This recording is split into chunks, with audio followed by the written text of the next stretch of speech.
and a very warm welcome to you and yours. Thank you for staying up, those of you who would normally be sleeping, and those of you who are busy doing your night chores. I'm your brother, Majesty, and of course I'm here with my studio engineer whose name just happened to be Jacob, giving you the impeccable truth as it has always been told by the executive elders, the mystics among the Moors, with an insight to help us see clearly through seemingly closed windows, and the clarity to walk without a shadow of a doubt right through seemingly closed doors. My dear family, it is important to note that you're listening to none other than the supreme sound, the Big 94, Radio Jamaica, the only logical reason for broadcasting. Tonight we pray you'll enjoy our show, whether you are feasting or fasting, so call in. Get a personal insight that is, of course, enlightening. Develop your insight with and through our radio institution. Hey, expand your mind. Take a quantum leap in time. Our studio numbers tonight are 876, of course, 926 2178, 876 926 8631, and 876 926 7615. Now, brothers and sisters, before we go to any readings, remember, this is African History Month.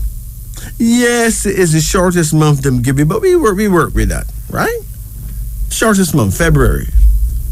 But it is our time. So we would like to say things, teach things that reflect our African history as we go along. Remember, we are all at school now. We are in the University of Wisdom, so listen to this. Remember, this is Wisdom Unveiling on the upper deck. The time is 12:04, 4 minutes after midnight in Jamaica. Brothers and sisters, please, lend me your ears. Both you and I know that knowledge is taught in schools, colleges, and universities around the world. But none of them would dare teach wisdom. Most scholars seem to believe that wisdom cannot be taught, which is a real shame. However, if we are to be wise, we must be prepared to hear the honest truth, to listen to the voice of reason. When I was very young, I had an elder who would put me on his shoulder and take me for morning and evening walks, and he never stopped explaining things to me, answers to questions before I was old enough to even ask them. He was my grandfather, my mother's father, and he always called me Master. He said he saw a master in me. What is a master, Grandpa? I once asked him. Take a look in the mirror when you reach home, son, and when you grow up, you'll answer that question yourself. Now, Sundays was a most special day. Everyone, except the dog and the cat, had to go to church. My father was the pastor at one Pentecostal church, and my mother was an evangelist at another Pentecostal church. She and we, the 6 children, would attend one church, and our father alone would attend another church. I only heard a few of his sermons, but I was impressed with the things he said a few times when he was the guest speaker at my mother's assembly. And you know, even under the same religion, my parents became divided. Eventually, they grew apart. My mother was an excellent Sunday school teacher, the very best. But I had questions she could never honestly answer. I was most interested in actually knowing who God is, why he had only one son and no daughter, and most importantly, who was Jesus Christ's heavenly mother, seeing that the pastors all claim that the son was with the father when earth was created. I figured that a son must have a father and a mother, but they frowned upon my question. If God could make the universe, they said, surely he could make a son without a baby mother. He is the Almighty, boy. But I was never satisfied with their answer. Never. In those formative years, I figured that if Jesus was made without a heavenly mother, millions of years before his earthly mother was born, and there was no heavenly mother, then how could we actually call him a son? He must be a clone, not a son. Now, the elders felt sure that anyone saying such a thing should certainly be crazy. But one day, a dreadful hurricane hit the island of Barbados where I grew up, and a few people lost their lives. And just as I was wondering who should be blamed for such a devastating catastrophe, I heard someone say on the radio that due to a violent act of Mother Nature, there was a hurricane and X amount of people lost their lives. Mother Nature? I wondered, who is she? And most importantly, why did this woman, this mother, this female entity become violent? She must have been really angry. Look at the island, what she has done with it. My mother began to laugh at me. Silly boy, she said. That was only a figure of speech. There's no female called Mother Nature. I could not ask my grandfather then. He was long gone. But I wondered what he would have said. To my mother, I was just a silly boy. To Grandpa, I am a master. A master, I thought, should lean on his own understanding. A holy book could only teach what the system wants you to know. It's up to us to improvise and seek the truth from deep within. Why did Mother Nature get angry and violent? Is it because everyone prayed to God and no one would praise her? My big sister laughed out loud. What a stupid boy, she said. Are you listening to yourself, boy? Don't you think if Mother Nature was a real heavenly female, the Bible would say so? It was written by inspired men. Why would they leave out such important information? In September, when I returned to school, I met my best friend, who used to share a bench with me. Lloyd was a good boy, but he was, from a religious standpoint, a completely different species. He was a Jehovah's Witness. He told me with a very honest look in his eyes that he don't want to talk about religion because clearly something is wrong with not only me, but my entire family as well. We don't come to the Kingdom Hall of Jehovah's Witnesses, so we don't know the truth. Too bad we will all be lost when Jesus come for his church. And he was very sure of that, judging from the look on his face. My parents and his parents would never say a word to each other. And I thought that was strange, since all religions should be children of God, but they behave more like enemies. And my dear friend had no more time to waste with me unless I came to his church, and that was the end of that. But as a master, I understood. As young as I was then, I understood. A girl in my class who borrowed my ruler looked at us both as she shook her head, with a look of pity in her beautiful eyes. I like both of you, she said, but according to the Bible, you are both lost. Really? I asked. Why? Tell me now, why are we both lost? I am Seventh-day Adventist, she said.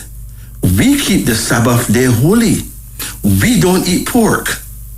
I'm sure your people do. When she said that, I was more than concerned. You see, my classmate was a beautiful girl. I thought it would have been nice to actually marry her, but I realized then and there that there was no hope of me ever doing so. And I'm not going to join her religion to qualify. But is me and my friend Lloyd going to hell, in spite of all our efforts to be religiously correct? Or is this some kind of subtle madness affecting our people? It was as though each of the 10 fingers of God declared that it was the only authentic finger of Almighty God, and the other 9 fingers were fakes. I vowed there and then that I could not afford to be religious. I must be neutral, I want to embrace all religions, all people. I can't be bothered with religious indoctrinations. As far as life has taught me, God is Father Time, and nothing can be made without time. His goddess is Mother Nature. Nothing can be made without nature. And that is good enough for me.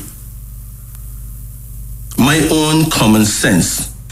If that is not true, the truth as we know it is an illusion, a figment of man's imagination. Who can save our people from mental slavery? Only we, ourselves. Certainly, European religion will never free us. We must use common sense to free our minds from mental slavery or forever be mad, fundamentally. I have an elder right now who is the wisest elder I have ever met. He does not agree with the notion of a goddess. We both see the same picture from two different angles. I am aware that we could both actually be absolutely correct from our different viewpoints, of course. So to argue with him would be ridiculous. Show me two people who would argue about who God is, and I will show you two idiots. But the younger of them is not only an idiot, he is a fool. Why would anyone argue about Father Time with someone who have spent more time with Father Time on earth than yourself? That is illogical. One day, many years ago, I joined the Rastafarian movement. You know, sometimes in a person's history, he or she may join a group of like-minded persons, but something remains. Something that bothers me sometimes. We have some members of our community who call other people bald heads. I'm talking about people who have hair on their heads, and we still call them bald heads. So, are we not part of the religious madness? Your guess is as good as mine. In sweet, sweet Jamaica, land we love. Now, for those of you who would like to get a reading done, hey, you're welcome. We have said that you can call us at 876-926-2178. We have said you can also call us at 876-926-7615. And now we add that you can get us at 926-8631. Give us a call. As a matter of fact, let's go directly to our phone lines. We could do a quick eeny, meeny, miny, mo. There's so much lights shining here. Let's try line 1. Greetings. Good night. Hello? Good night. Yes. Good evening. Yeah, good night. Good night. Can I get a card reading, please? Yes, you can. All right. Yeah. Yeah. Are you in Jamaica? Yeah. Okay. I noticed you told me good evening. You know. I'm sorry. Good night. No, not be sorry about, but we figure that night is night and evening is evening, but some people think that night is day and all kind of things. But anyway. Okay. Yeah, I'm not gonna bug you on that one, but it does bug me at some point that people call one thing another thing, right? Okay. Yeah. Call any number in the range of 1 to 10. 8. Hold on. Come again? 10. Come again? 7. Come again? 5. Come again? 8. Come again? 3. And give me a final. 1. That's it. Okay. Question. You have any problem with your feet? Yeah. Your feet get swollen sometime? Yeah. What's wrong with your feet? Do you have a sore on it? Yeah. Oh. Does your feet burn you? Yes. And it's black like. Yes. When you were younger, you used to drink ice water very often? Yeah. Not really. Not when I'm young. Yeah. You grew up drinking ice water, and when you get older, you drink more of it, right? Yeah. All right.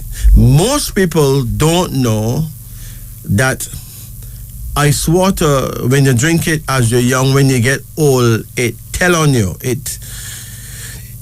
You realize only when you get older that you're now damaged, right? Okay. From you reach into your 50s. How old are you now?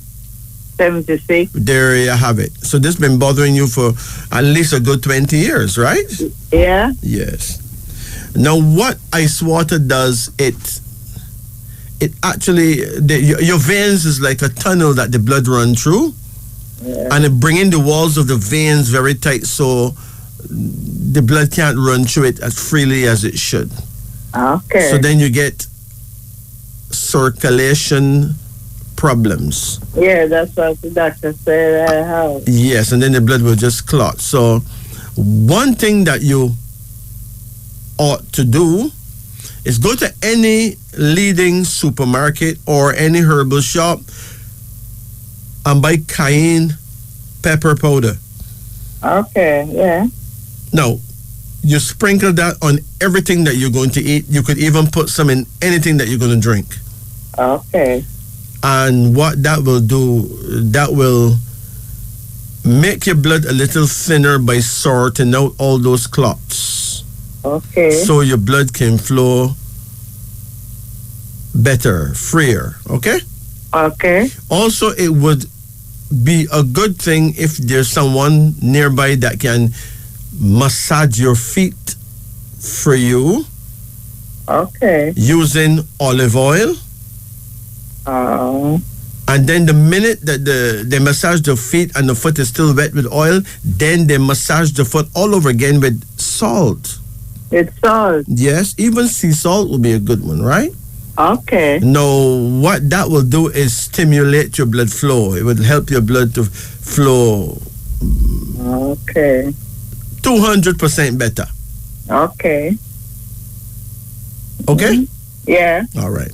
Now, your first card here is the luckiest card in the entire deck. Indeed, we call it the Wheel of Fortune. Okay. Now, you and I know that gambling is not a good thing. It is not a virtue. It is a vice. True. But that's beside the point. The Wheel of Fortune says that you could actually win the lottery. Okay.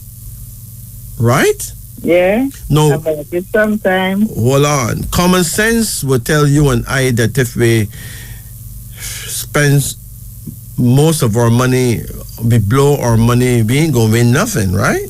True. Now, there's only one God in creation. Yeah. So instead of spending a bag of money and buy 100 lottery tickets, you can just let the machine pick one. Oh, quick pick. Okay. Yeah. Yeah. You can also get, check me sometime and get a name reading and use the lottery numbers out of your name. Okay. It is important to note that 4 of my clients already were in the lottery, so I know it can be done because we've seen it done 4 times. All right. Well, I can do that, of course. But remember,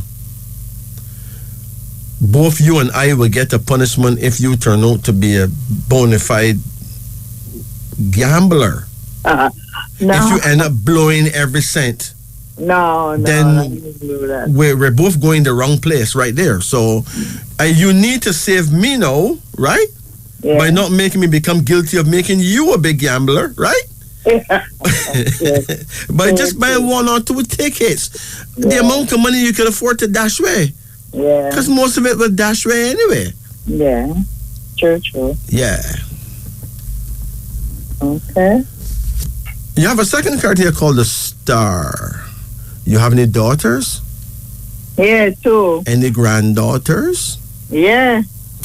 There's a little one there who is going to become a star. A granddaughter. Okay. Yeah. You should be able to see what she's up to from afar. How old is the youngest granddaughter? About 8. 8 years old? Yeah. How old is the bigger one? 30. Where the bigger one died? 30 something. Is there a middle one too? Yeah, 30 this year. The middle one? Yeah. Well, look to the little one. Okay? Yeah. She may well be the one. Okay. Remember, it is written that the first would be last and then the last would be first. So if you lost the first, then the power is transferred to the last. Okay? Okay. Yeah. You have another card here now, and it's called order, suggesting that things will come in order. You have your own house? Yeah. Is it finished, built? Yeah. Okay. Just need little repairing now. Just some repairs. Yeah. Well, things are in order and will come even more orderly as you go along. You have another card here now called the Fool. Do you have any sons? Yeah, 3. 3 sons. Do you have a son that don't call you often? Yeah. Where is he? Kingston. He's in Kingston. Yeah. How often you see him? Good time now, about 6, 7, soon 7 years now. That's my point. Now, you don't find it strange that a boy would desert his mommy for 7 years? Yeah. Huh? Hungry emergency, yeah. Does that sound like a wise young man to you? No. Well, the card come up here called the Fool. It's not me accusing him of being a fool, you know. It is the ancestors of the family, right? Yeah. Who would have want him to stop his ridiculous ways. Okay. Because he gives the impression that he don't care, but he does. He just like to be by himself. Okay. It doesn't mean he doesn't care, but it may also mean that he's a fool. It's not a good thing to call someone a fool. True. But we may be forced to do so unless he can change his way. Yeah. Okay? Yeah. You know, my father was a pastor. He never called anyone a fool. He thought it was an awful thing to say. But he will call somebody a 3/4 idiot. I never kind of figure out why a man don't want to call somebody a fool, but he will call him a 3/4 idiot. He said, well, you know, if you call him a 3/4 idiot, you still did not call him an idiot, so you're still off. You still won't get no punishment because you didn't really call the person an idiot, right? Just 3/4. This is bad. But no, but any man who desert the one that created him, whether that one be God or his earthly mother or his earthly father, that man will incur a certain degree of bad points. In other words, he damages his blessings, which is really folly, a foolish thing to do. Right? Yeah. So you have another card here now called the King of Conception. Were you ever close to your father? Yeah. But he died a couple of years now. Did you attend to him? Yes. Okay. I never grew with him, but after a while I was there for him. Okay, because this the King of Conception is the one that caused you to be conceived. That's your daddy, and he want you to know that he's fine. Yeah, okay. Obviously, he's not as dead as you think he is. Okay. He's with the ancestors, and he's fine. All right? Yeah. You have another card here now called Loss. Did you lose your mother too? Yeah. Okay. Now, this card, loss, mean that you've lost other family members that really hurts too, you know? Yeah. But you'll be fine, all right? Yes. And you have a final card here called Despair, suggesting that you need to do something about your eyes. Okay. What's going on with your eyes? Well, not. It kind of dark, but me go to the optician and me wearing glasses when I and they said me have me diabetic, but me so I need glasses, so I'm wearing glasses. You say diabetes cause your eyes to be dark? Sorry, doctor, so then say. Well, one good thing you could do is to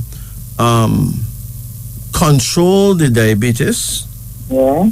One of the things you could do, you know this tree called neem? Neem? Yes. No. When neem grow all over Jamaica, anyone will show you a neem tree. You can make neem tea and drink a cup before you go bed at night. Okay, neem. Yes. Another herb that you can use regularly is a herb called mullein. Mullein? Yes. Okay. Mullein or Mullien. It doesn't matter. Mullein, you can get it at any herbal shop. Okay. If you combine those two, you're good to go.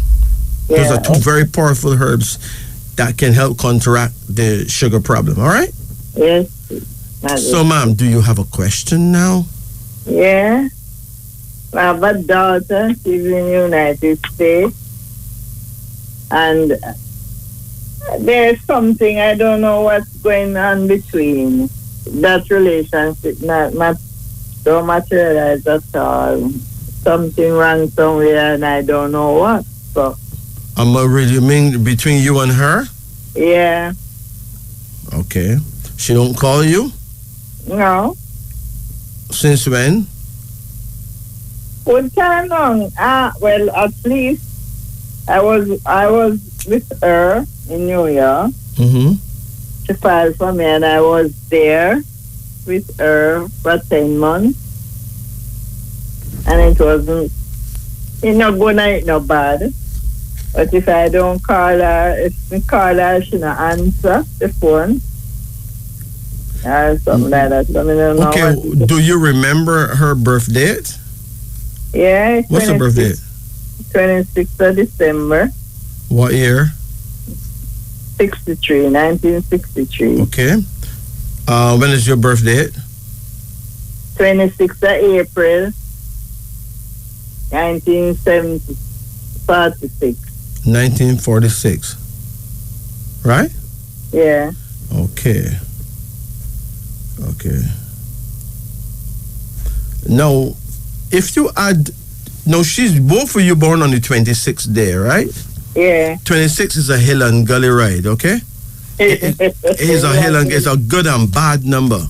Yeah, a person born on the 26th day can easily get locked up, I mean, when push come to shove, and if you break the law, you get locked up for sure. There's no escape, right? It's a jailbird number. So, any young person born the 26th day, especially like a male child, would be walking on the edge all the time. You could get arrested anytime. Okay. So 26 is a hill and gully ride. Your life is hill and gully. Okay. So therefore, the hill and gully plays out even in the children, where some children will be up with you and some will be down with you, okay? True. Hill and gully. Yeah. Now, she is a dowdy girl in the African way. In China, they'll say she's born the year of the rabbit. Indeed, this year we're in now is rabbit year, right?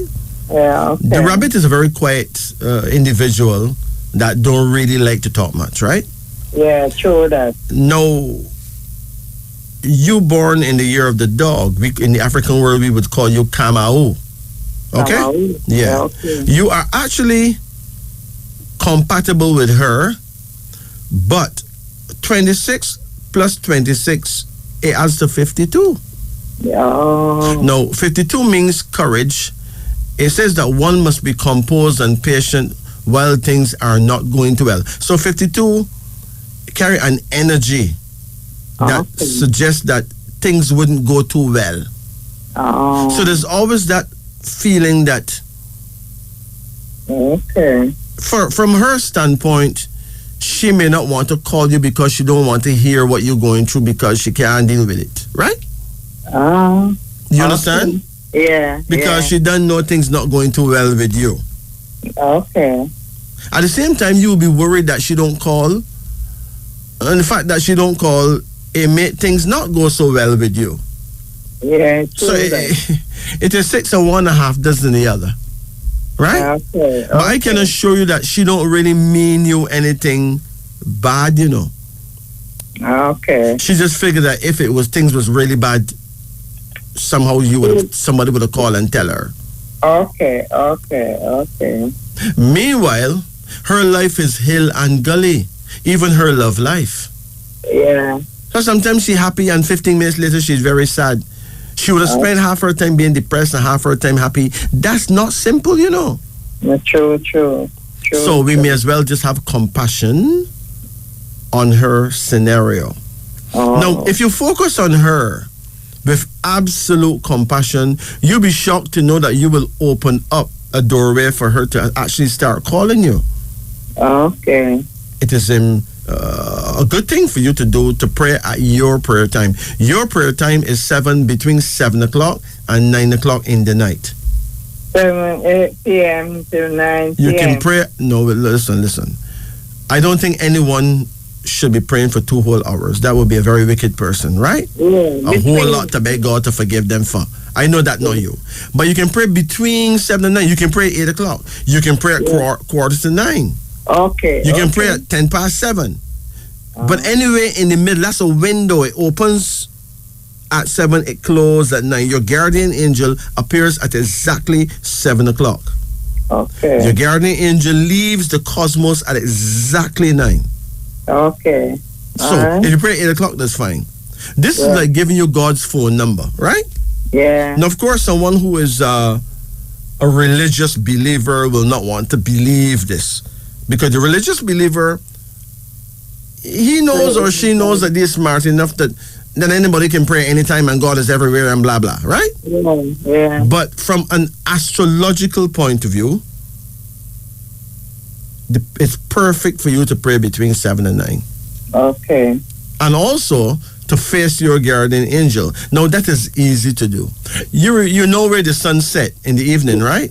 Yeah. The sun set in the west. West. Well, face about an inch to the right side of the sun. Okay. That is exactly west-northwest. Yeah. You see, if you can do that, you will be facing your guardian angel, even though you cannot physically see that angel. Okay. But you'll connect beautifully.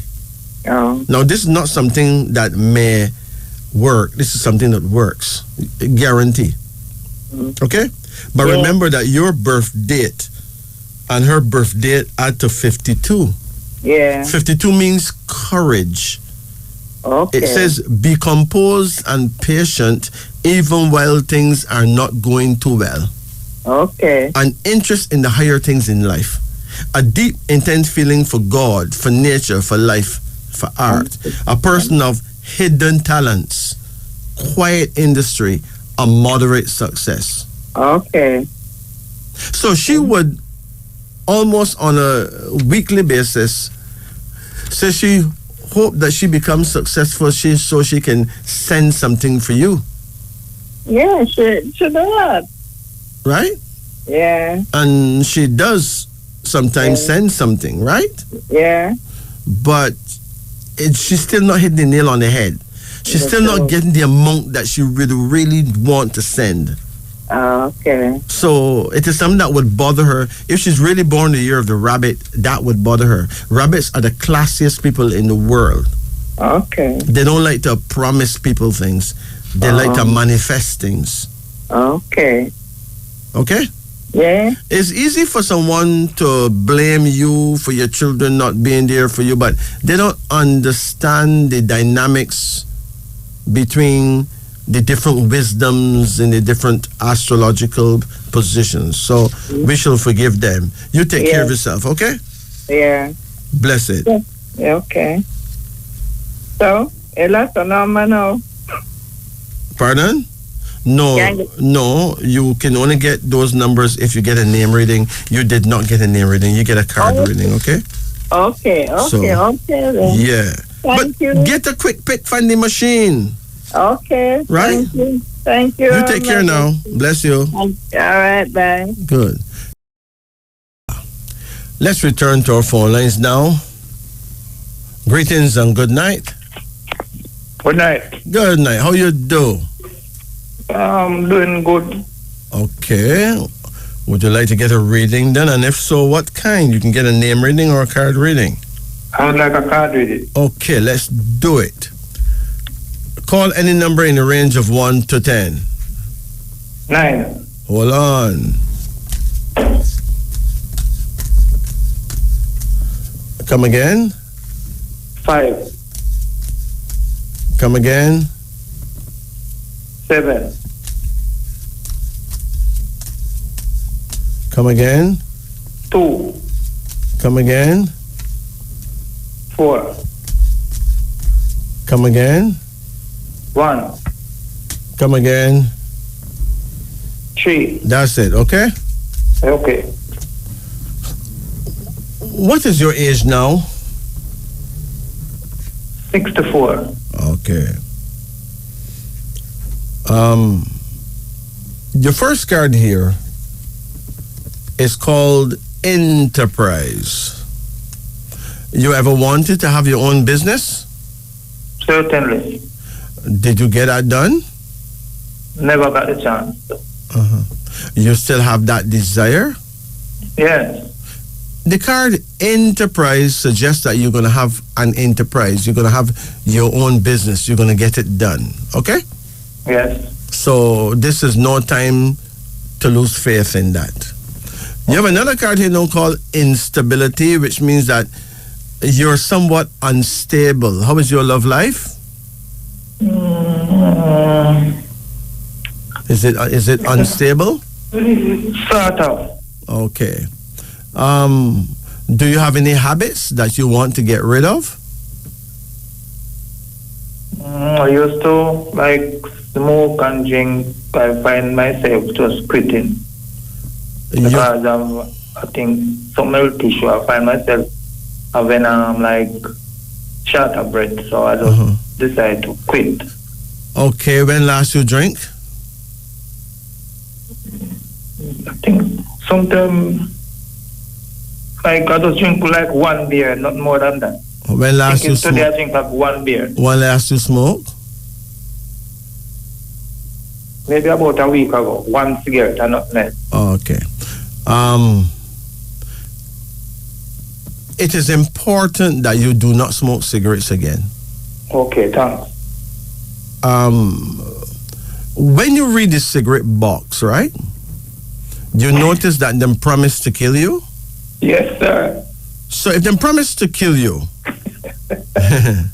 and you still indulge in... I think I am stupid. Huh? I would call myself stupid, sir, because the warning is there.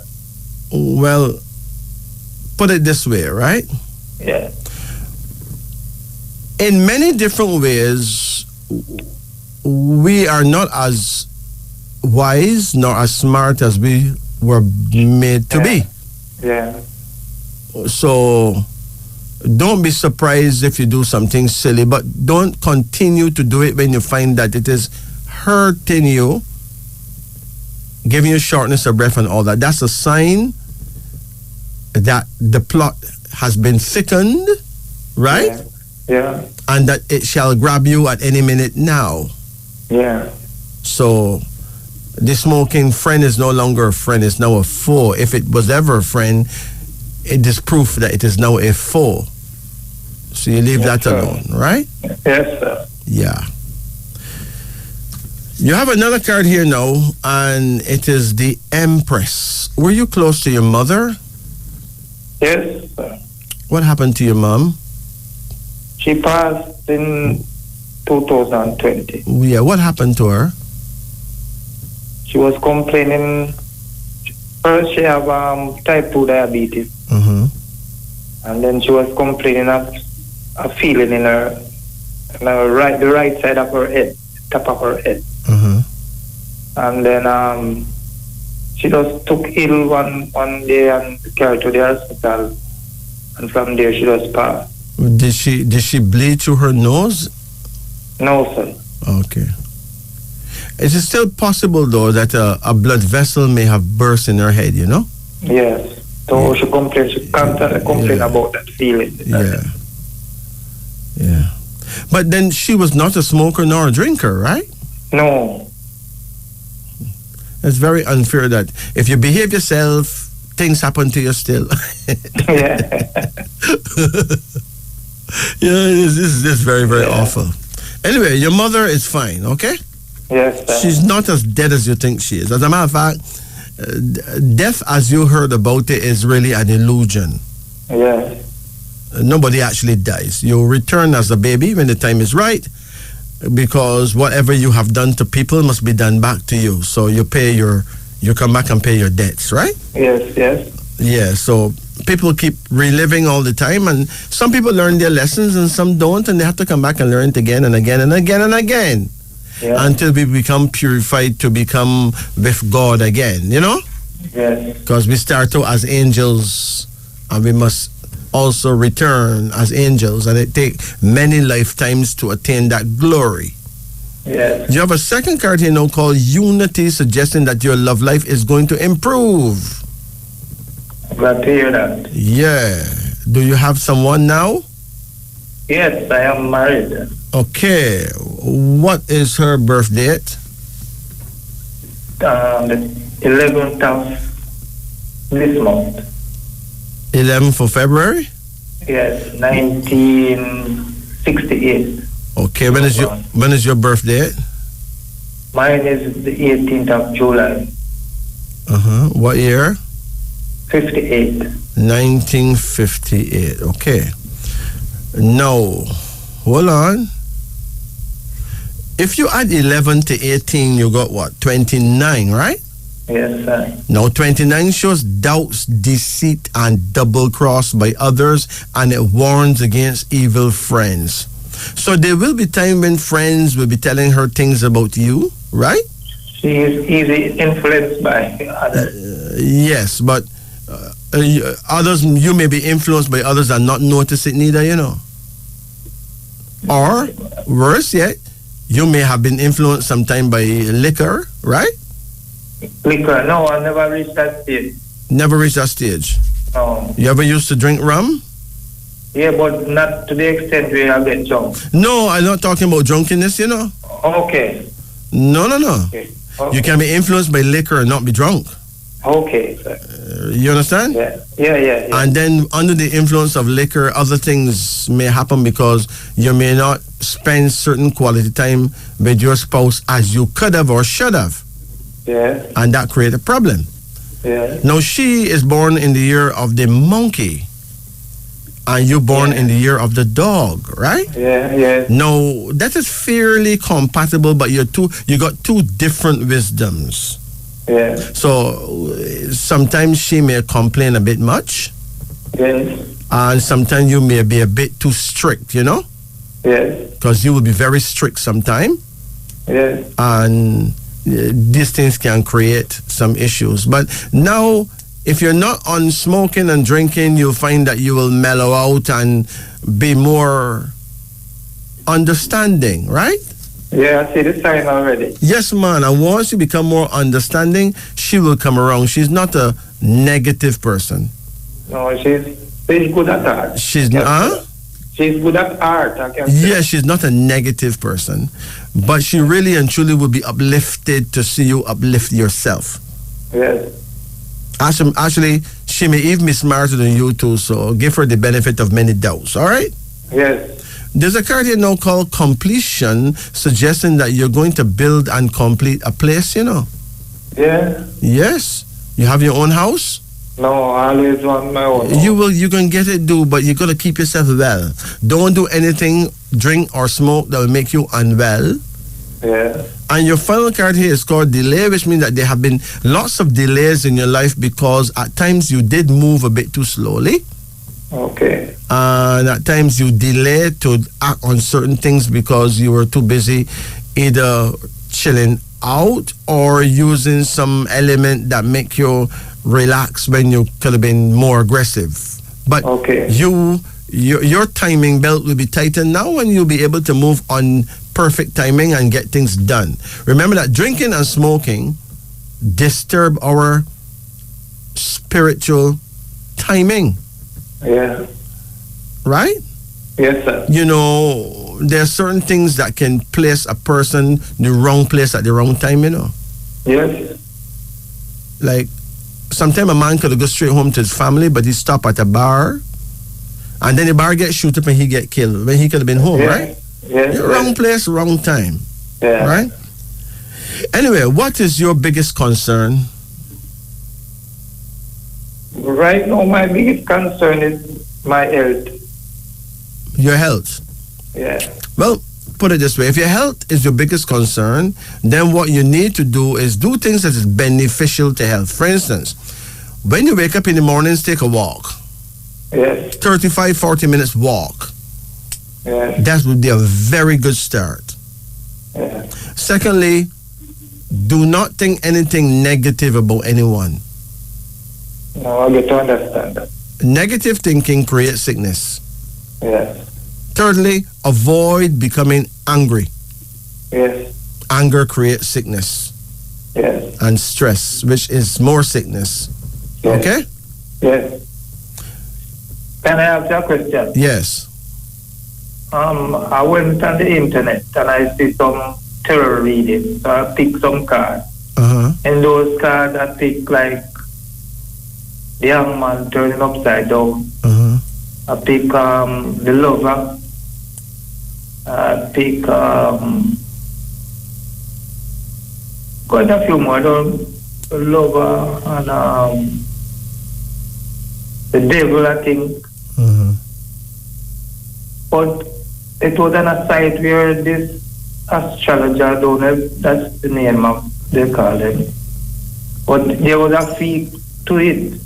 I would try to pay the fee to find out the meaning, but the way that I should pay the fee is by some card business, like Credit card.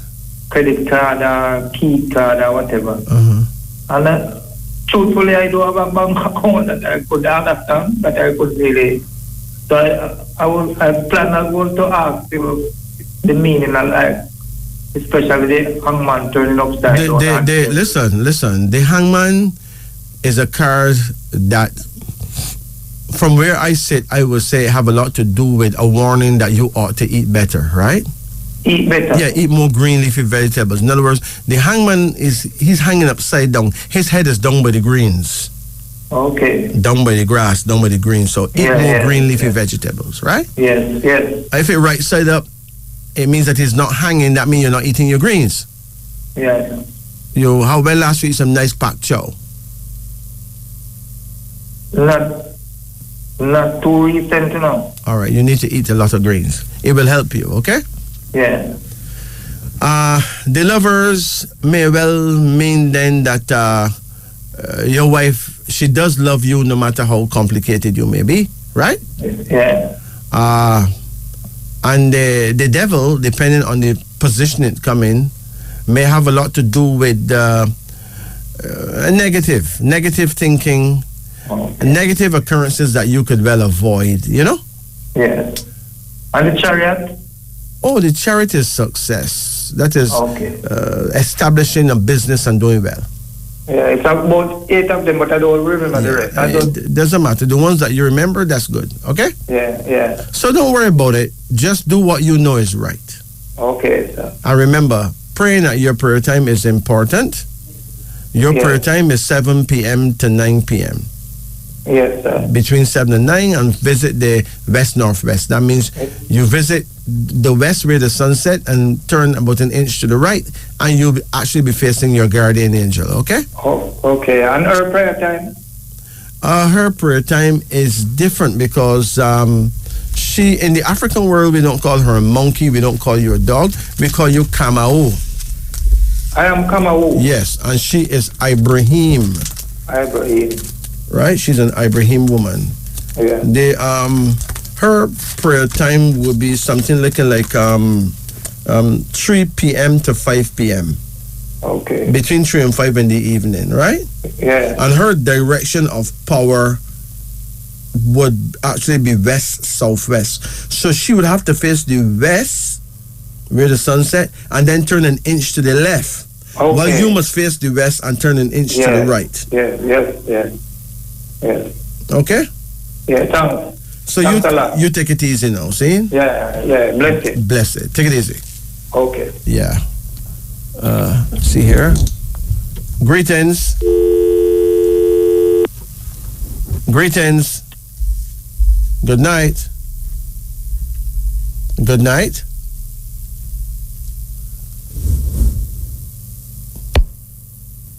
Greetings. Hello? Yeah, greetings. Turn off the radio. Oh, okay. Come in. Yes. It's still on, you know.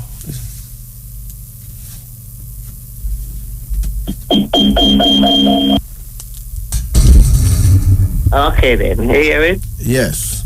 All right. Okay. How can I help you?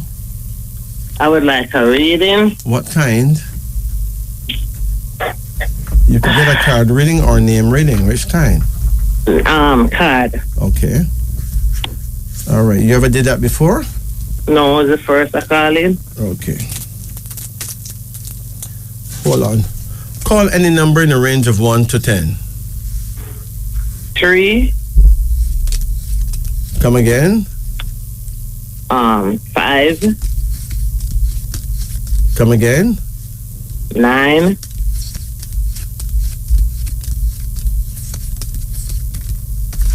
Come again. 7. Come again. 4. Come again. 8.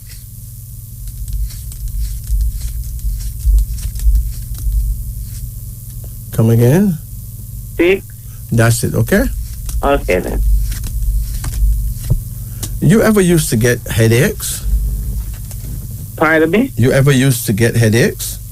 Not really. It's just like I have a little. Sometimes it be laid out bad for the head. The head hurt there. So You lay down with a lot of pillows then? yes.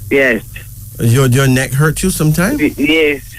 Something is going on there where you're putting too much of a strain on your neck Okay. and your head. So you need to sometimes sleep without no pillow and just free up, yeah, man, because you can be creating problems right there. Okay. Okay? Okay then. Your very first card here is a princess. You have any daughters? I have one daughter. She's not going on good. She's not living with me, but I have 2 granddaughters with me. No. Let's talk about your daughter. Mm-hmm. You do not approve of the things she's doing, right? Yes, she don't. I thought she just changed from me and No, she changed on you? yeah, take the children then. And I do talk some money if I think something if I used to do this fair, I used to do that fair, but now patient up and can't be over there the COVID like No, she's in Canada. Who have the children? Me have the big daughter, and my sister have the little one. Okay. So your daughter was behaving like her head leaving her? Look like that because of the better. She have any uncles who went mad? Yes, my first son. He seems as if he's going mad. Your first son? Yeah. So your first son is suffering from schizophrenia. Him develop a seizure. Mm-hmm. And the doctor then say lick him brains and now and then try to kill me. He tried to kill you? Yes, come in for me too with that whole pillar over my face. Yeah, man, he's schizophrenic. They hear a lot of voices and the voices tell him to go do some bad things, right? Oh, okay. You know, from a religious standpoint, they will say it's demons and those things. But from a medical standpoint, it is that the body produce a chemical that go to the brain. Now, so your daughter, right? Yeah. Something similar is happening to her, but not as bad. Okay. And it have a lot to do with a certain measure of ungratefulness on her part too, you know. Oh, yes. You see, when you're ungrateful and you don't thank God for certain blessing, sometimes you yourself turn the blessing into something else, you know.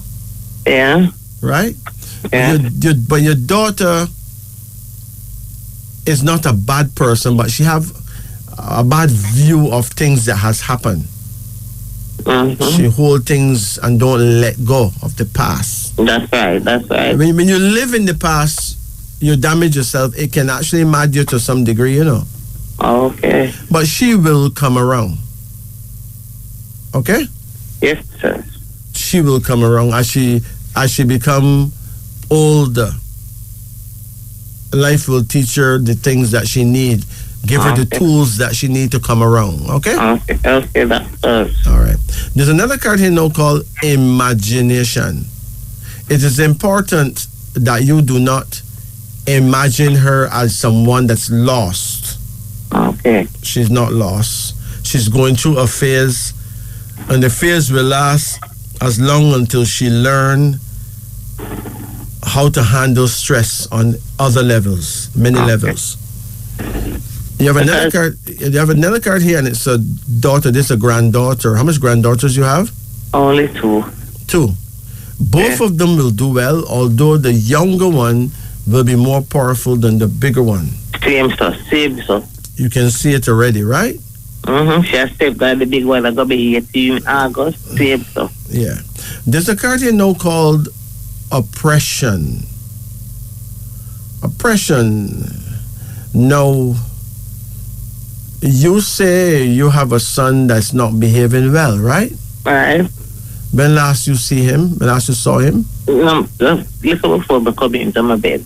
Like about the 9 o'clock. What was he doing? He just come look for his brother. Cause me and my other son were starting. And him come to you for something. Okay. But do you talk to him? No. Why? No, because they will never have nothing at the time to say. I talked to him yesterday, just shout him and ask if everyone did that and tell me no. Okay. Now, there's a card here that shows that he may find himself in some kind of trouble, you know? Some kind of trouble with the law. But he will get out of it too. There's another card here now called content, suggesting that in the long run, as you grow older, you will be contented with your life still, okay? There's another card here now called well-being, suggesting that your health is not bad, but you need exercise. You need to do some walking every morning. I do that every morning. I go around the circles every morning. Which circles you go around in? Hero Circle, National Hero Circle. Oh, by Hero Circle? Yeah, that side I live nearby. Okay, well, keep doing that. But make sure you walk for at least a proper half an hour. Yeah, man, I make one walk fast around the circle because it's suffering from diabetes and I did get a stroke in 2016. All right. You have another card here, and that's the King of Cups. Did you have a husband? No. Do you have a lover? Not really, no. Well, the reading is saying that that part will change. You will find yourself in a love situation. That's good. Love is good. And I need a company because be alone in the house right now. Yeah. All right. So the comforter will come. Put it that way. Okay? Yes, sir. The comforter will come. In the meantime, make sure you check your breast for lumps, all right? Yes, sir. That's the next thing that you need to do, and you'll be just fine. Tell me my prayer time now. When is your birth date? The 3rd of this month, February. I'm 60. 1960? No. The 3rd of February. Oh, you're 60 years old? Yeah, 1963. Okay. So you're born in the year of the rabbit. If you turn into an animal right now, you will be a rabbit. In the African world, we don't call you a rabbit. We would not be so rude. We call you Dowdy. And this is the year of Dowdy right now, okay?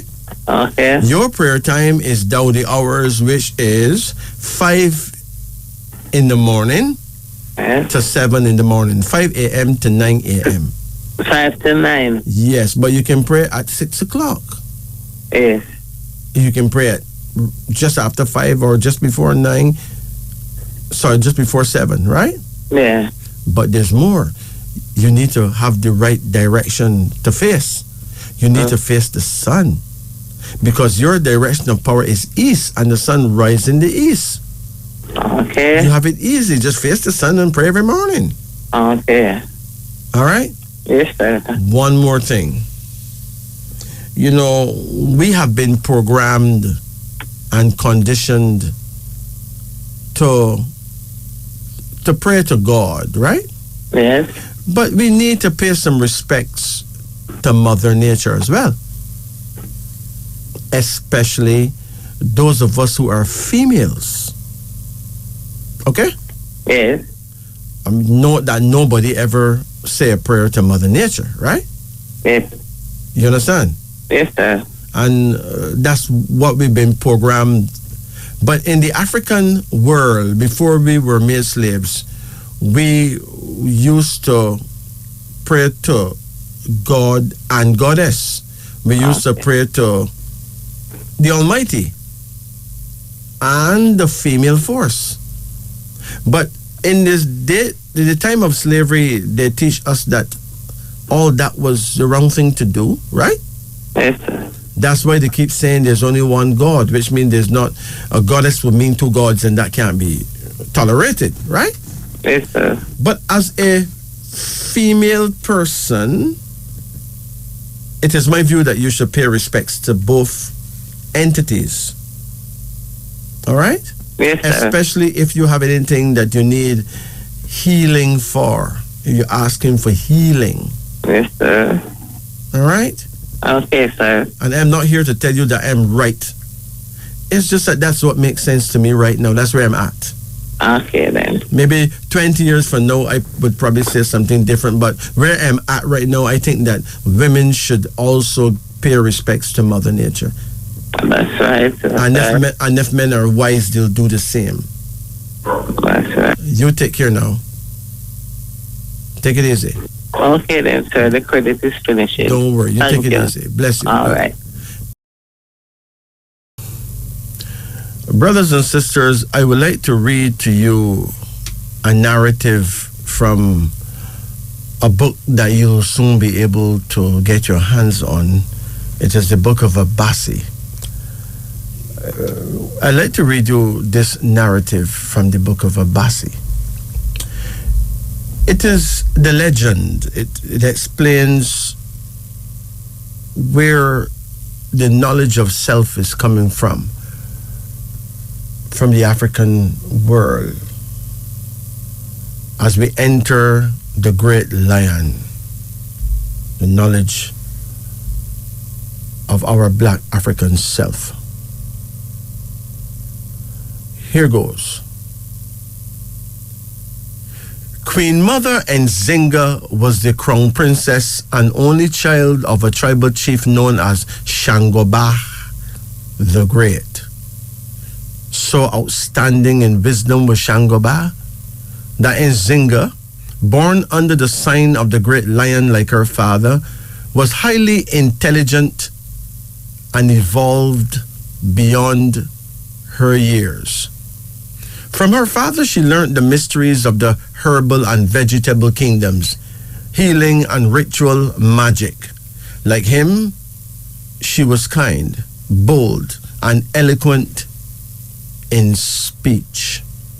Her father crowned her in his palace among 24 village elders when she was at the age of 17. So, by the time Shangoba was older and frail in health, and Nzinga was in full command of her territory, enjoying the deep respect and admiration of all the chiefs and the peoples of the region.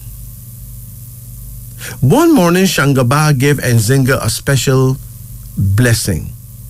This was customary for him, but this time he had a mysterious and sad look in his eyes. Shortly after, he was seen leaving the village and rebuking anyone who dared to follow him. He blessed every child as he went on his way. He thanked every elder and just kept on walking. This he had done a few weeks before, so no one would have imagined that this was their last meeting with the wise man. But his objective was clear. He wanted to be with his fathers without the village having to mourn or celebrate.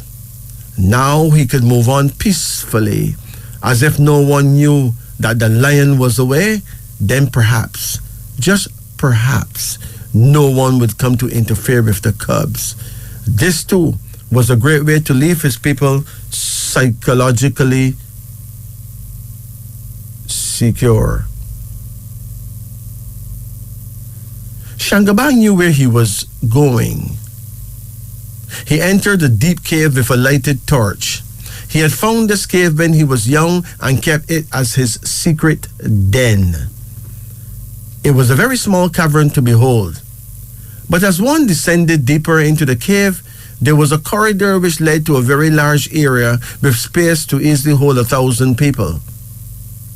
Shangaba prayed for his release from this physical world, and his prayers were answered, for he passed on to be with his ancestors within 3 hours. 1 year before Shangaba had disappeared, he planted a beautiful plant in the middle of the yard and told his daughter that if anything happens to him, she should, after 7 years, dig up the plant completely and burn it in the fire. But he had not told her that he had buried his last will there, which described the location of the cave and some gold he had hidden in it. She had promised him that she would not remove the plant before the 7 years had passed. So, on the 7th year of his disappearance, Nzinga dug up the tree, and behold, she then solved the mystery of her father's exit in the cave and also found the gold alongside his bones, which she buried in the shrine of her ancestors. Meanwhile, Nzinga ruled her nation in peace and prosperity and was blessed with many children. She married Prempe, a prince from the Dogon people. He was a man of great ideals and was a graduate of the University of Sankore in Timbuktu.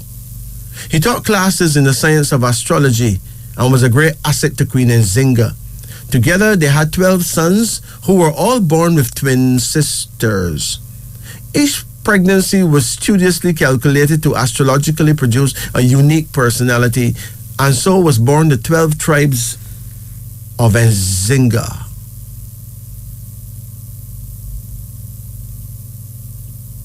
Prempe observed the interaction of these personalities and could see the 12 spirits at work even while the children were at play.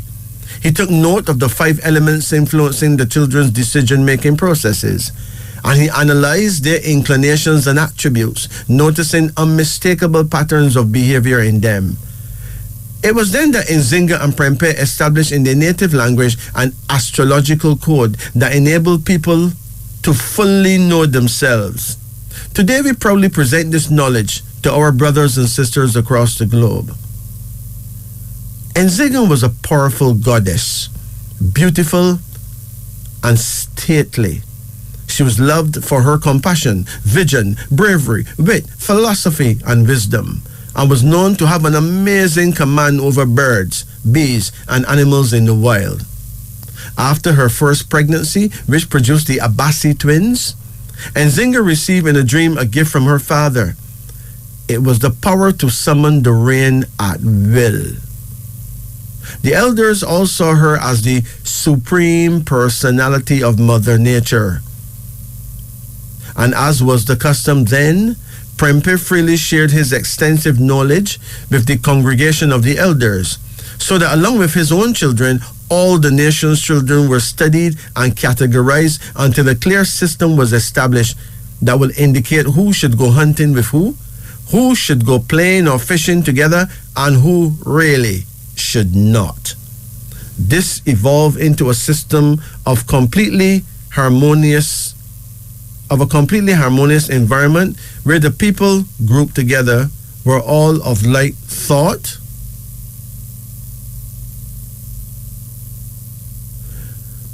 and inclinations. By this time, Nzinga and her husband had raised Abasi, Bandele, and their twin sisters, Cheke, Daudi, Ihiose, Fadil, Gamba, Hakizimana, Ibrahim, Jabari, Kamau, Lisimba, and their sisters. The princesses were equally interesting. They brought great beauty into this world, for they were all quite brilliant and did their parents proud. They all got married and went to live with their husbands, but the sons stayed together and built a great kingdom until the invasion of the Hyksos, which brought great pain and suffering to the region. Though the sons outmaneuvered the enemy, many grandsons and granddaughters were captured and sold as slaves. At that time, Nzinga and Prempe had long passed on to be with their fathers. The Ihiose, Fadil, and Jabari clans hit the Hyksos good and hard and destroyed their fortresses. The Bandele clan were self-sufficient in farming with well-advanced irrigation systems, while the Hakizimana people traded with the Arabs in gold and precious stones. The Lisimba people were the highest in food preparation technology. No one could beat them in cooking and in raw food dishes. Law and order was enforced by the Kamau clan as they established a judicial system. The Cheke were the greatest musicians and entertainers, while the Abasi people protected and nurtured the infants while the adults were off to work. The Gamba people were making and selling chariots to other tribes. The people of Daudi went into healthcare and managed to counteract a plague that was unleashed upon the region by the big people out of Europe. The Fadil, like the Ihiose people, were especially feared by the big people because these two tribes were skilled at setting many ingenious traps by which they captured a good number of beak. Now, the big people is who you will call the Caucasians today. You see, they have a nose like a bird beak. The Kamau leader would release them unharmed in exchange for time periods of peace or at least a ceasefire, during which time the 12 family clans expanded and built their kingdoms. Time and again, the Hyksos and other big people lost the war and retreated from whence they came to plan new waves of plunder and terrorism upon Nzinga's children.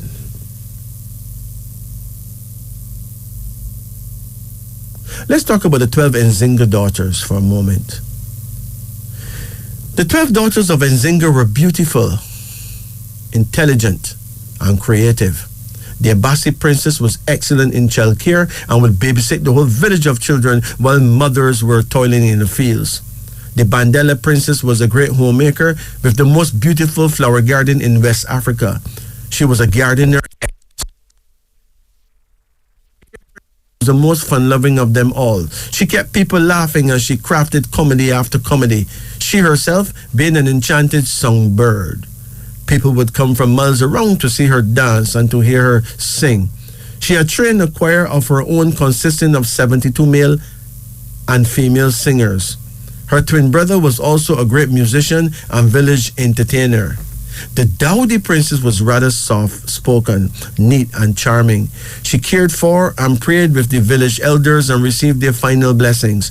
The Ihiose princess was a warrior like her brother.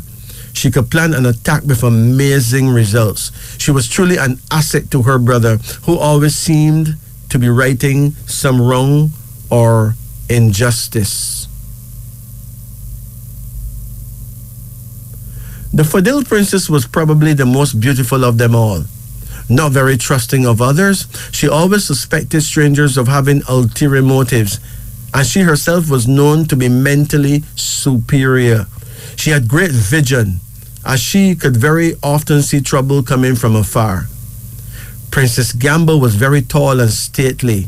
One big man said she looked like a goddess. She loved gold jewelry and diamonds, but she also loved the mountains and the open air. She and her brother built many tree houses deep in the majestic forests. These houses were later very useful as lookout points where the enemy could be seen approaching from great distances. She also was an invincible warrior of great fame. The Hakizimana princess had healing hands and frequently performed psychic surgery. She and her twin brother were born vegetarians, as meat made them very sick, and milk gave them bronchial congestion and breathing problems. Her husband Ngizi of the Yoruba tribe was a carver in wood-like materials that he would find during his travels. So beautiful was this material that the Hakizimana princess added precious stones to it and made lovely L-shaped ornaments, even up to 2 feet long. One day a leopard was seen near her baby, and in alarm she swiftly flung the ornament at the leopard. It cleanly lapped off the animal's head and glided back to her, slightly injuring her as well. When the brothers heard about it, they carved many more like it from the same material, using the self-same wood, and they called it a boomerang.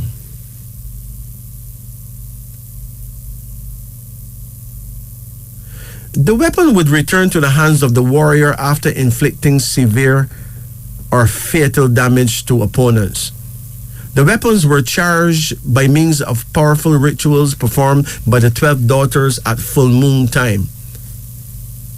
And so it was that 1 year later, a party of 26 big people on horseback were ambushed and killed with these boomerangs without knowing what had hit them. The experiment was declared a success. The Ibrahim princess was indeed very ambitious and had traveled to Timbuktu and was educated there in business, philosophy, and in the art of rulership. That's where she had to go because her father Prempe wanted her to be as educated as her brother, and her brother had also refused to go anywhere without her. She became as brilliant as him, and they both became quite wealthy even after they chose partners, married, and lived far away from each other.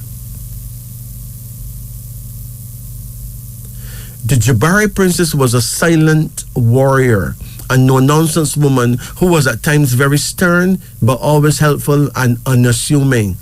She traveled to Egypt and became a beautician. She returned 7 years later, got married, and established a very large family of 15 children, 10 sons and 5 daughters.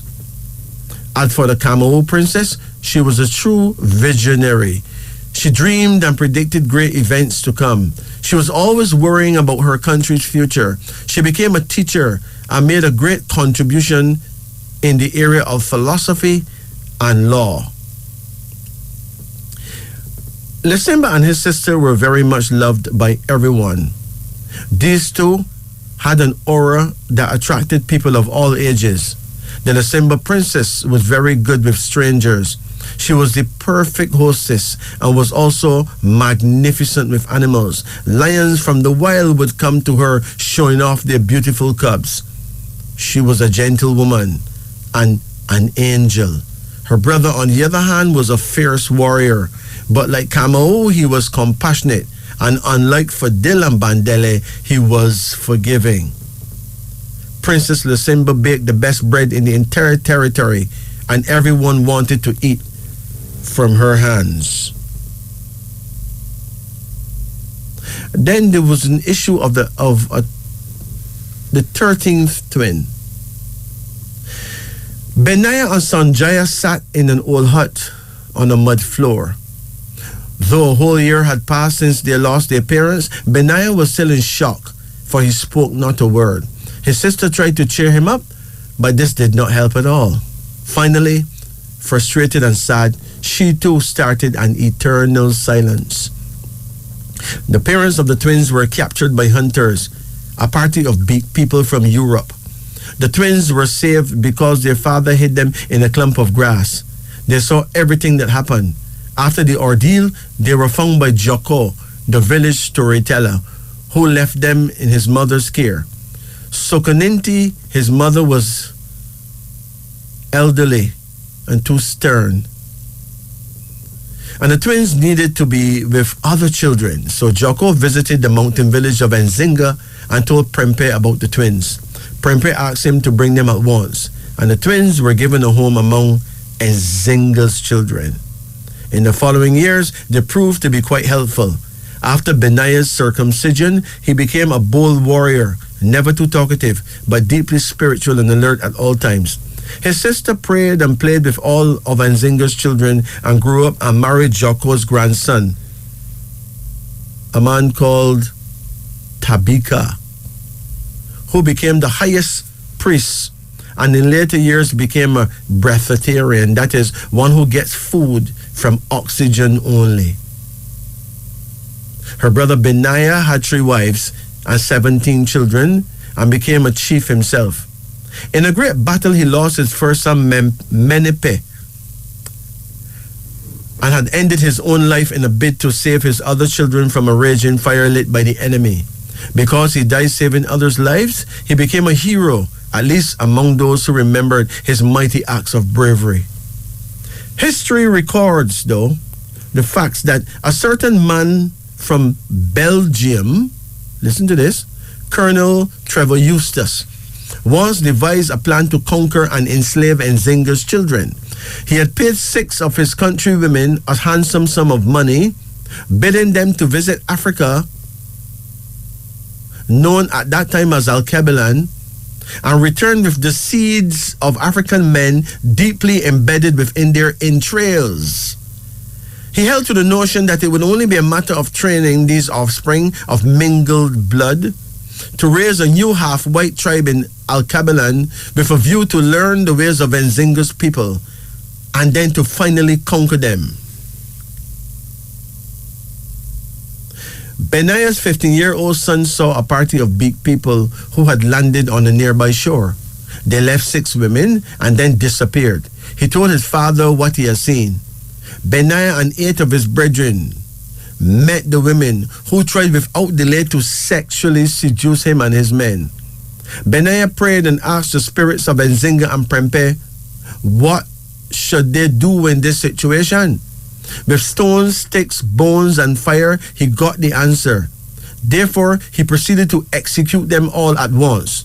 In his view, he had the right to stop or delay any sexual invasion by the alien, while at the same time sending a clear message that we will not allow the alien to mutate. And so it was that the big people's experiment against Nzinga's children failed miserably. Meanwhile, rumors of cannibalism spread throughout Europe and fear took hold of the European. The execution of the women may have served a useful purpose, for it placed Nzinga's children at high alert. When the big men returned 6 months later to pick up the women, they were met by Ihiozi, Jabari, and Fadil and their respective warriors, so they had to beat a hasty retreat. Realizing that the women had been killed, they returned with reinforcements a few years later. And a great war began. 7 long years they fought, with casualties on our side and theirs. Many of those fighting with spears were killed, but those fighting with boomerangs all survived. The strangers were all wiped out completely, and 25 years passed before a big man was seen in that region again. When they eventually returned to the continent, they spoke the honeyed words of peace and friendship, while they were really practicing their crafty plans of deception and double talk. Trading gunpowder and swords, they came forming new alliances and friendships. With a book about their God in one hand and destructive weaponry in the other, they went from chief to chief, spreading poisonous rumors of each to the other, claiming that they had sold his rivals some arms and predicting the other's intention of launching a new tribal war against them. Before long, some tribal chiefs were at each other's throats. Prisoners of war and many other captives were exchanged for more weapons, and the slave trade, that unholy and degrading commerce in human beings, boomed and increased in scope and intensity. This, my friend, is wisdom unveiling. At this time, I'd like to give you some names. Yeah. names from yard, names from home, African names for our African children is brought to you with the kind compliments of Havco Herbs and Extracts. It is important to note that Havco Herbs and Extracts have natural herbal products that are second to none. Very efficient, tested and tried. The herbalists at Havco Herbs and Extracts are herbal designers who could design a medicine to suit your individual needs. Let's give you some female names and a handful of male names. Let's do it. Our first female name is Zinzi. Zinzi. Z-I-N-D-Z-I. That is Z-I-N-D-Z-I. Zinzi. Now, this name comes from the Xhosa and Zulu peoples of South Africa. It is a female name meaning to be anchored, to be firm, to be stable. Zinzi. This name belongs to a daughter of Nelson and Winnie Mandela as well. Okay? Here's another one. Zufan. Zufan. Z-U-F-A-N. Zufan. This is from the Tigrinya people of Eritrea and Ethiopia. It is a female name meaning throne. A child born to sit on a throne. Zufan. Here's another female name, Zuli. Z-U-L-I. Pronounced Zuli. This is a Nigerian name meaning brilliant. She will get ahead. Brilliant. She will get ahead. Here's another one. Zene. Zene. Z-E-N-E. Pronounced as Zene. This is a Nigerian name meaning beautiful or absolutely gorgeous. Here's another female name, Zarina. Zarina. Z-A-R-I-N-A. Zarina. Now, this is a Swahili female name meaning golden. A child with a heart of gold. Zarina. And finally, Yetunde. Yetunde. Y-E-T-U-N-D-E. Yetunde. This is a Yoruba name, a name from the Yoruba tribe out of Nigeria, female name, meaning mother comes back. In other words, if a queen mother had died and one of her children made a child that looks a lot like the queen mother, like the grandmother, and then the whole family will see the queen mother as a mother. She's a mother of the family, and they will say, "Well, mother's back. Here she is. She comes back." So this have a lot to do with how the child look. If the child look like grandma, or if the child look like his mother, and the mother has passed away. Okay, let's give you some male names. A name like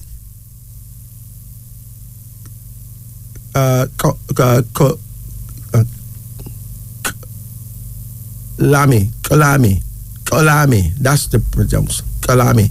And it's spelled funny. It's X-O-L-A-N-I. Pronounced as Kalami. It's a Xhosa name out of South Africa. And this male name meaning please forgive. please forgive. Kalami. Here's another male name, Yalwa. Yalwa. Yalwa is from the Hausa people of West Africa. It means abundance, plenty. This child is blessed to bring good fortune, or that the child was born in times of prosperity. Here's another male name, Yaro. Yaro. Y-A-R-O. Yaro. This from the Hausa people of West Africa, a name meaning son. Yaro means son. Then there's Yeremiah. Yeremiah. Yeremiah is a Bantu form of the biblical name Jeremiah, used by the Banyaro of Western Uganda. It means exalted. And then we got a name like Yelma. Yelma. Y-I-L-M-A. Yelma. Also spelled Yelma. Y-E-L-M-A. This Amharic of Ethiopia male name meaning may he prosper. And finally, Johanna. Y-O-H-A-N-A. Johanna is an Eritrean male name meaning congratulations. As a matter of fact, this is a more recent name because this name was actually created since the Eritrea got their independence from Ethiopia. So it is a relatively new name. And so babies born in the year when Eritrea got their full independence from Ethiopia, when the war stopped and all that, between Eritrea and Ethiopia, they name a lot of the little youngsters Johanna, which means congratulations, which means we've done it. After all that, we've done it. So yes, it is now 5 minutes after 2 o'clock. Remember, it is African History Month. And it is important to understand that we're not just coming from slavery, we're coming from a great civilization. Remember, it is we, the Moors, who teach the Europeans proper hygiene. Seriously. We are the ones that teach them how to make soaps. We literally civilized places like Spain and Italy and France too. We've come a long way, and we need to make no apology for that. Now, there's no easy way to say this, but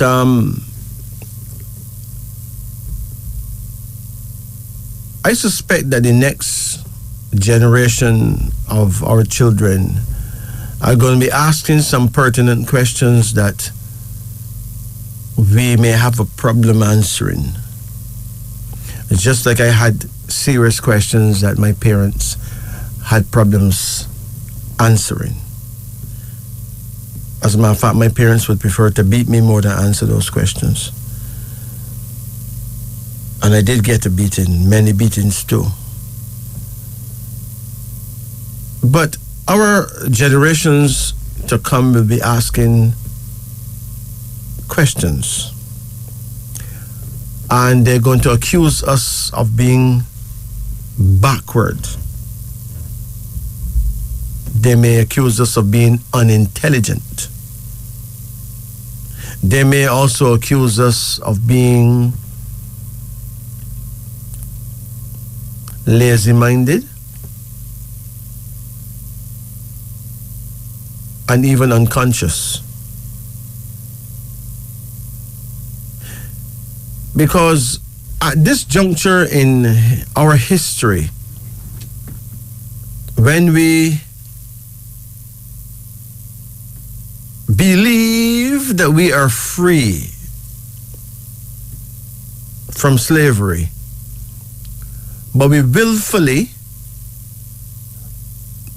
gladly make children only to pass on the slave master's last name to them, which means there's something fundamentally wrong with our collective intelligence. Something fundamentally wrong with our collective intelligence as a people. And if that's not true, it's not far from true, because there's no other nation of people who you can make a slave out of, and then when he gets free, he carry your name and give to his son till the end of time. This is truly an embarrassment to anyone who is conscious. And if no one don't talk about it, because we don't want to hurt people's feelings, then how will that help the nation to wake up? It cannot be right that you carry the name of someone who plunder you, rape you, destroy you for 400 years at hard labor. And when you get free, you keep this person's name and you feel dignified with it. It would suit us to be embarrassed at our lack of thinking, embarrassed at the way we are disrespecting our own intelligence, embarrassed at the legacy that we're leaving for our children and our children's children's children. We should not be smiling with names like that. This is ridiculous. And yet, most of us, if our son come and say, "Daddy, I'm not carrying that name anymore," we ostracize him, run him away, don't give him the slice of property we had for him because we say he has disrespected the family. We're sorry, there's no family name. We don't properly have families without a name that reflects who they are.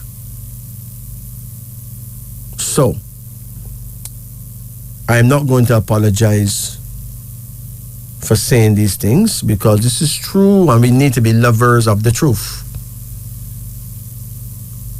There's no African in Jamaica or Barbados or any Caribbean country or even in America whose name is Mr. Brown, Mr. White, Mr. This, Mr. Jones, Mr. whatever. Then why should he be proud of that name and give it to his son? Obviously, it means that all the education he's had, all the university teachings, all the BAs and PhDs he's gotten serve no useful purpose because he still did not start to think. You can't be so educated and still not think. So what do you have a brain for? Only to think what Europe tell you to think about? What about using your own common sense? What's so wrong with that? This, my friends, is Wisdom Unveiling. You're listening to Wisdom Unveiling on the Upper Deck. I'm your host, Majesty. And right here with me is Jacob at the musical control. Let's return to our phone lines.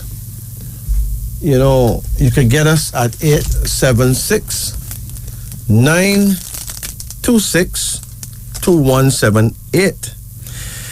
876-926-8631 and 876-926-7615.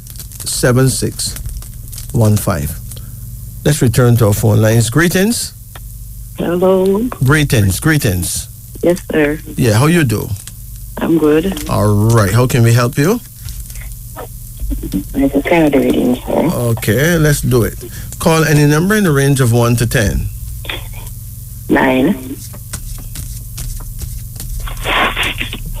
Come again? 8. 6? 8. 8.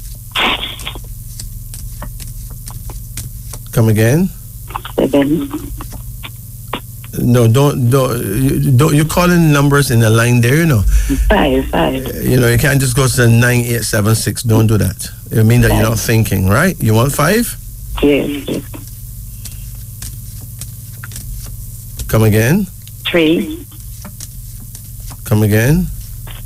6. Come again? 4. Come again? 2. That's it, okay? Mm-hmm. You turn off your radio? It is important. Okay. How old are you now? I'm born 1965, sir. You're born 1965. You're born 1965? 6 of me, yes. 1965. So you're born in the year of the snake, okay? Yes, sir. In the African world, we don't call you a snake. We would not be so rude. We call you Fadil, okay? Yes, sir. Yeah. So if one day you hear me say we got the book of Fadil, grab it. You can learn a lot about yourself, okay? Yes, sir. Now, because you born in that time, your prayer time is between 9 o'clock in the morning and 11 o'clock in the morning. Yes, sir. And your direction of power and faith would be southeast. That means you need to face the south and turn an inch to the left, and you'll be facing the southeast, okay? Yes, sir. Now, there's a card here that is very peculiar. Are you in love? Not really. Huh? Not really, but I'm glad I'm a good friend. A good friend, right? Yeah, but Is he married? Huh? I don't know. He lived with someone? Yes. Yeah, because this card here is a card that we would call the infidelity card or the bun card, or saying that somebody is cheating with someone. You understand? Okay. So it sounds like you're helping him to cheat on his people. You know what I mean? Okay. All right. You have another card here now, and it's a son. You have any sons? Yes, sir. How much sons do you have? 4. 4. How you get along with the biggest one? Well, I love all of them, but I know the sons, them not treating me, so them have all kind of something to say. Like, I love the other one, them more than them, so I don't know. You got girls too? Yes, 3 girls, 4 boys. So your sons think that you like the girls more? No, true. Like they say the Indian them more. I love the one them want Indian more. So I don't know why them saying that. So you have sons that are Indian? Yes. No, 2 and 3 girls. Yes. Okay. Well, you probably have been showing some more favoritism without being conscious of it, you know? I don't think so, you know. You don't think so? But they don't have any manners to me. Them always have that to say. So the ones that don't have no manners are accusing you of favoring the others? Yes, so maybe just stick to who treat him the way they want to treat it. Well, there's a card here that shows a son, and it suggests that he's supposed to either work with engines or some mechanical kind of thing. Anyway, there's one son that you may not feel very close to, who will turn out to be very helpful to you when you're much older, okay? Okay. So, nothing is what it looks like in life. Nothing is what it appears to be at first. Okay. It seems like all your children love you, but some are of the view that you treat some others better than them because of the whatever reason, right? I don't know. If they don't have any manners, me just let them stay near them, you know. Fair enough. And there's a card here now called the Tower, saying that if you were divorced, if you were married, you would have gotten divorced, you know. Okay. If you had married any man that you had, you would have ended up divorced. You never got married? Never. Oh, well, maybe the Father saved you from a lot of pain. Okay. And it also shows that someone in the family will soon break up as well. Somebody's love life is not okay. So one of those children have love life problems for sure. Boy or girl? It would be hard to tell. It's just a card that shows that someone is breaking up. Okay. Then there's a card here now called Dominion, suggesting that you're going to get an opportunity to travel, you know. Okay. You ever travel? Travel already go to Cayman. Well, no, you're going to another place. Maybe America, but I do know you will travel, okay? Okay. There's another card here now called Beauty. One of your girls is going to become very wealthy, you know. Yes, and you have another card here now called Prosperity, which means that you will prosper. So sometimes you may feel very depressed because of how things look, but things will get better as you go along, all right? One of my daughter, my smallest daughter, is pregnant, so. She's pregnant? Yes, is okay. How old is she? 25. Okay, well, at that age, that's the right age to be pregnant anyway, right? She'll be fine. First child. She'll be good. And then there's another card here now called the Hangman, suggesting that you need to eat better, you know? Better? Yeah. I'm asking about my health. Do you eat a lot of greens? Yes, I'm eating greens. What else you eat? No, I eat callaloo and cabbage and, you know, I eat, but, you know, I'm asking about my health, if my health is okay. I won't be able to tell you if your health overall is okay, but I can tell you one thing. It would suit you to get better exercise and to use herbs that will make your blood pure, okay? Okay. Herbs like red clover. Clover. Red clover. Red clover. Red clover.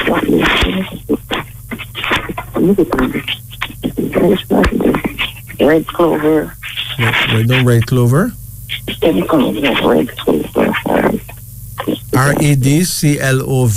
Red clover. CLOVER. CLOVER, yes. Okay, now then there's a herb for your back, your lower back. Okay. Right? Your back feel perfect? My back? Yes. No, I have a throat problem. You give me problem from December. A long time I have it about your throat? Your throat? Yes, you're from. Okay, but your back is okay? Yes. Write down this. No. Write down this herb for your back. Okay. Oh, yes. What don't happen yet still is to come. So write down this herb for back pain. Okay. It's called white willow bark. White willow. White. Willow. WILLOW.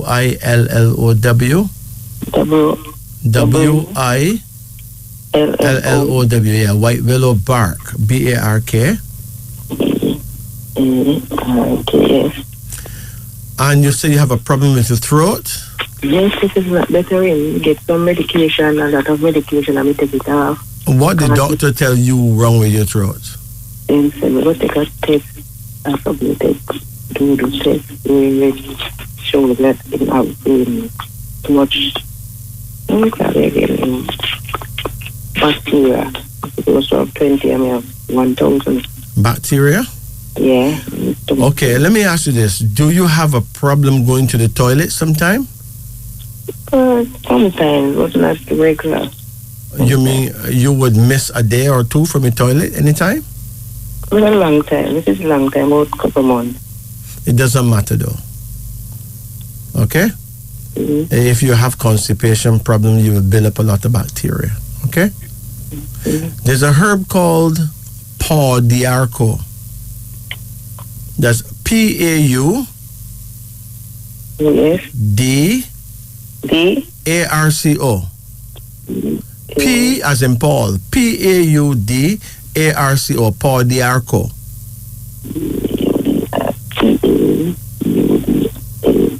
What? Paw Diarco. P-A-U-D-A-R-C-O. Okay. When you mix the Paw Diarco with the red clover, it becomes a tumor inhibiting, virus killing. It can actually destroy cancer cells. Okay. And you need something to fight inflammation and all that. So that combination of red clover and Paw Diarco, and even with along with the white willow bark, will be excellent for you. All right? Okay. But remember, it is important to have proper bowel movements. Without proper bowel movements, you're looking for trouble. All right? Okay. If you have bowel problems, you go to any pharmacy and buy some Senna pod.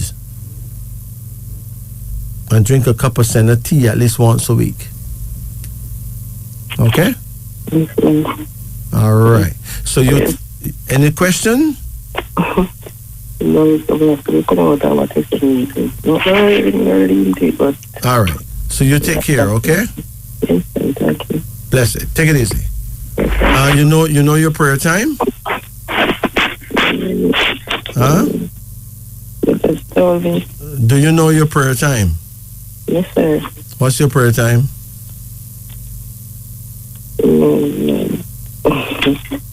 Do you know your prayer time? I remember it. I don't remember it.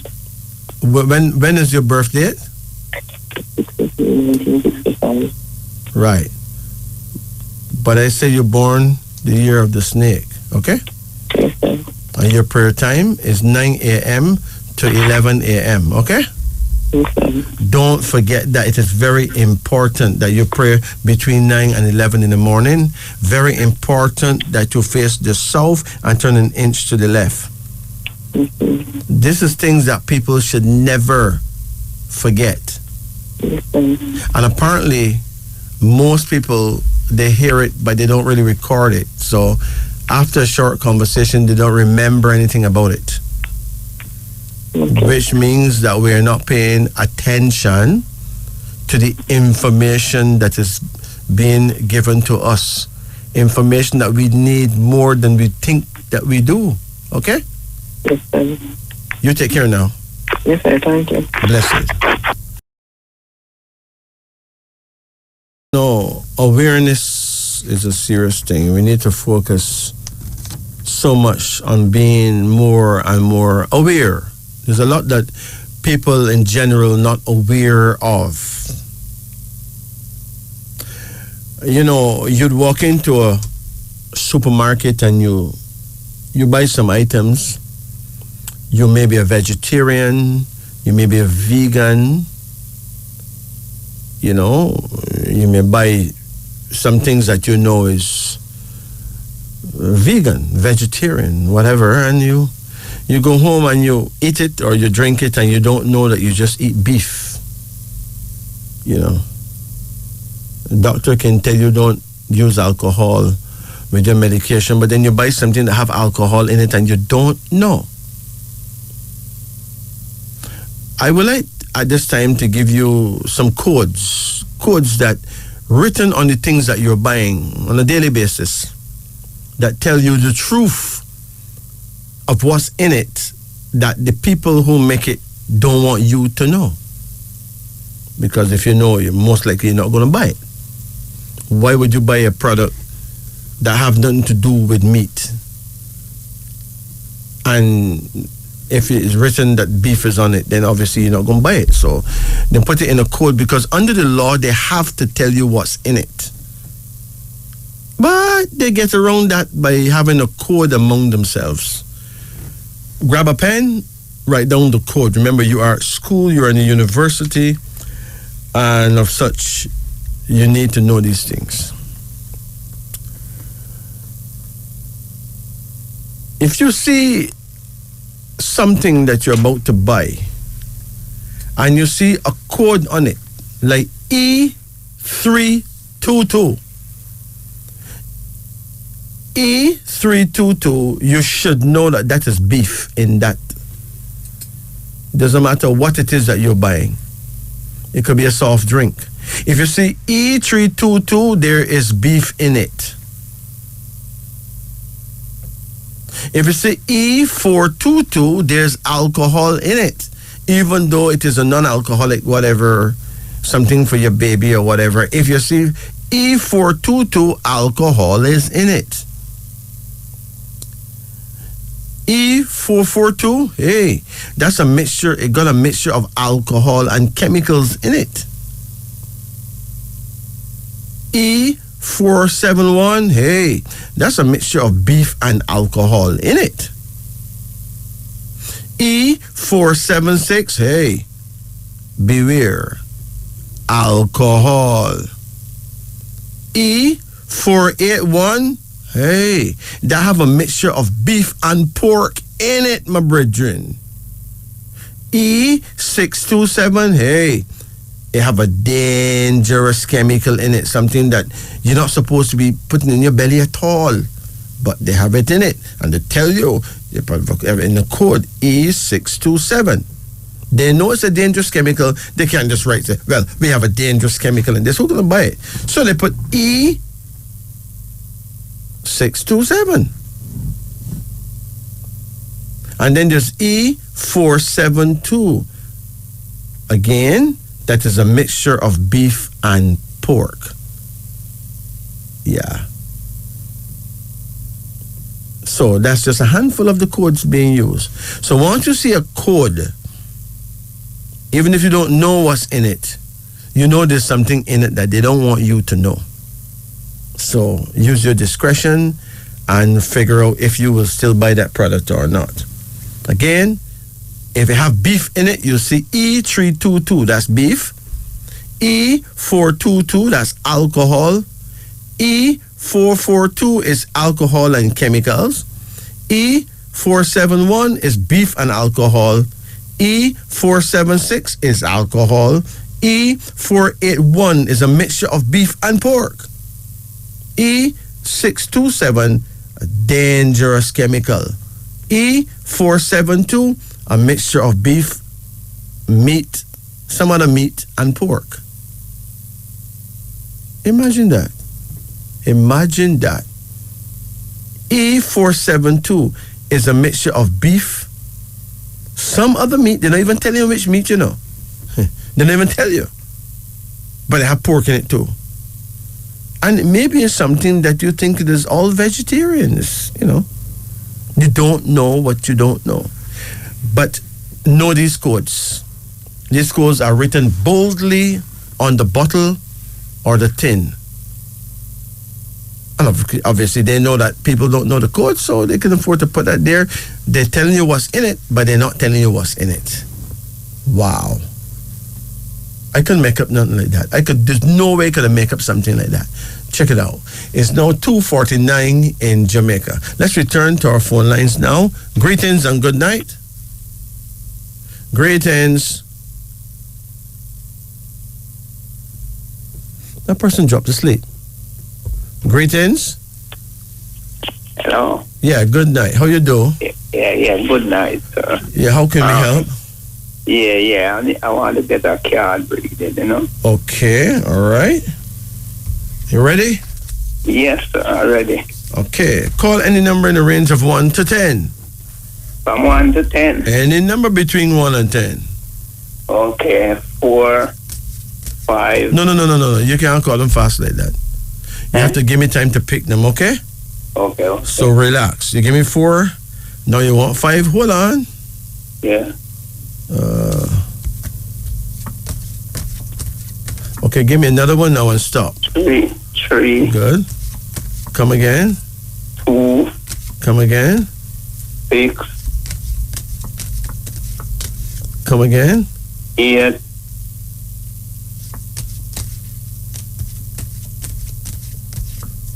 Come again. 7. That's it, okay? Yes. How old are you now?